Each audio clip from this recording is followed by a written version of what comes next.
Hi, this is Carol Bentley sharing 10 of the time management tips I use to get my projects done quicker and more effectively. If you've ever reached the end of your day and wondered, where did the time go? I don't seem to have achieved anything. Then knowing about these tips and the time management software I use could be rather useful to you. These tips are not new. You've probably heard them before, and most are really plain common sense. But just because they are common sense doesn't mean we always use them. So check them out. Okay, let's get started. Do you have a list?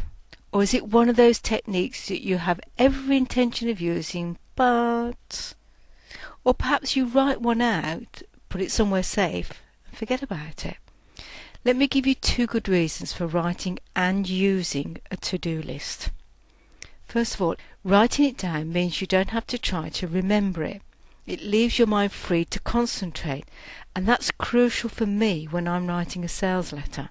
And secondly, I love the feeling of satisfaction and achievement when I tick the completed task off. And of course it means important things are tackled in good time, rather than suddenly remembering, oh, I've got to get that letter done by, and finding myself up against a tight deadline.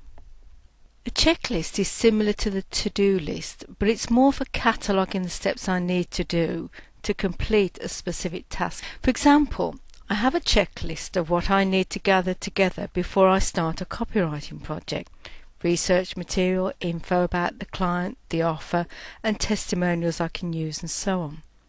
Once the sales letter is written, I go through it with another checklist to make sure I've included everything that needs to go into a compelling letter. And I have a third checklist I use when I'm creating the order form. When all the items on my checklist are ticked off, I know I haven't missed anything and I can relax.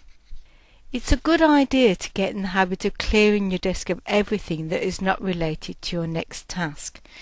It stops you getting distracted, and it means everything you need is easily to hand. No searching through piles of papers looking for a specific item. That's my biggest problem if I don't have a clear out first. The same goes for your computer, especially the emails in your inbox.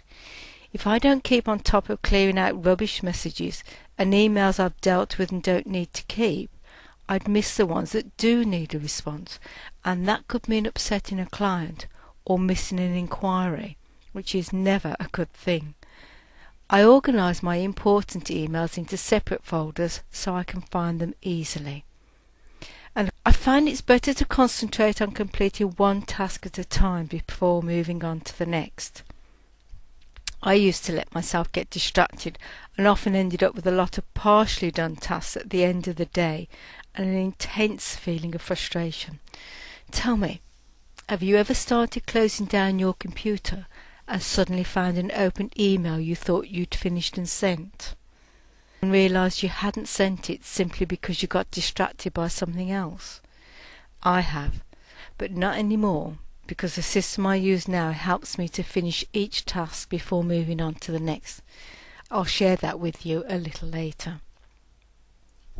Plan tomorrow's tasks today. Doing this helps me to sleep better. At the end of the day, I decide and write down the actions I plan to do the next day. It means they don't prey on my mind overnight so much, especially if I also take the time, wherever possible, to gather together the material I need to complete that task.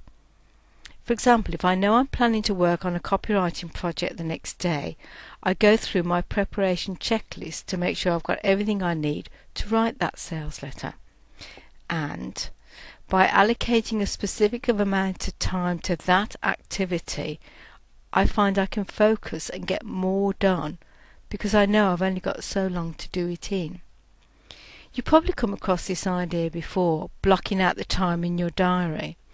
Well, you can take it one step further. Let's say you've allocated an hour for a particular activity. When you start working on that action, start your timer for that 1 hour.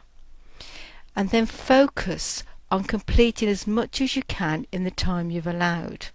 And when the timer goes off, stop. Don't spend any more time on it.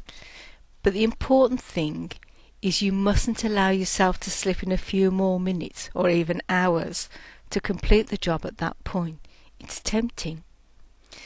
Have you ever concentrated on getting particular jobs done before you leave for a holiday break? And have you, like me, realised you've got a lot more done than you would normally, purely because you knew you couldn't go past that deadline? Well, this works on the same principle. You see, by not allowing yourself extra time, you educate and program your subconscious to focus on getting more done in the time you have set. And the more often you do this, the more efficient and effective you become. Try it for a week or so. I think you'll be surprised at just how much you do actually achieve. It's easy to waste time without realising it, especially in today's technological and connected age. So you need to limit your time stealers, especially the ones online. Social websites such as Facebook, Twitter and YouTube can be such time wasters, or they can be valuable marketing tools. If they are part of your overall marketing strategy, I suggest you allocate a set amount of time with a specific goal in mind and stick to it. If they're not part of your marketing activity, but you rather enjoy browsing and connecting, then again set yourself the amount of leisure or relaxation time you are happy to allow yourself for doing this. Web browsing and emails are another time stealer. Emails are the bane of my life. Well, they were until I took control.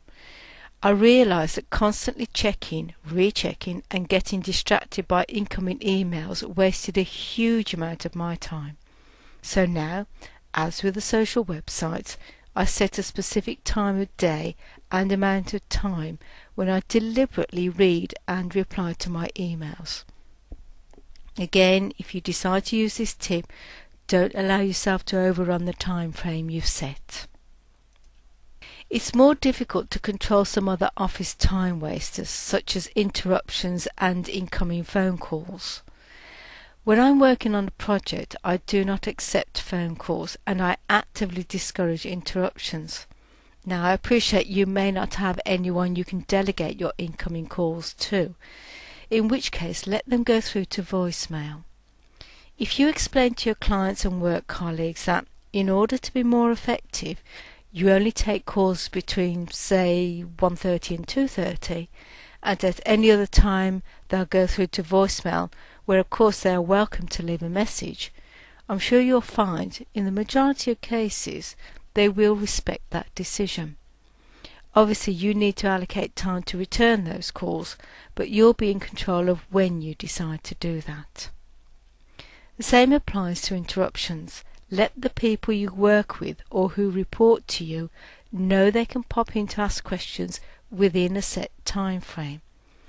Seemingly urgent, "Have you got a minute?" type queries often miraculously resolve themselves when you're not available to consult immediately. Now, I appreciate this may not be something you can implement fully. Personally, I wouldn't get my copywriting done if I didn't insist on this way of working. It's worth a try, don't you think? You can grab another 13 handy time management tips and a bit more detail on the ones I've shared here in the Action Unleashed PDF download available on my blog. Now, earlier in this presentation I mentioned a new time management software tool I'm using and which has proved to really be very helpful. A good friend recommended the Time Machine to me a few weeks ago and I've been using it since. It's a really simple concept but has proved to be a powerful ally in controlling my daily activity. It helps me to focus on the important actions I need to complete each day. It certainly beats having a stopwatch style timer. And I love the reporting function. It's got other useful features as well, but it's probably easier for you to check those out for yourself. There's a demo video on that website showing you how the software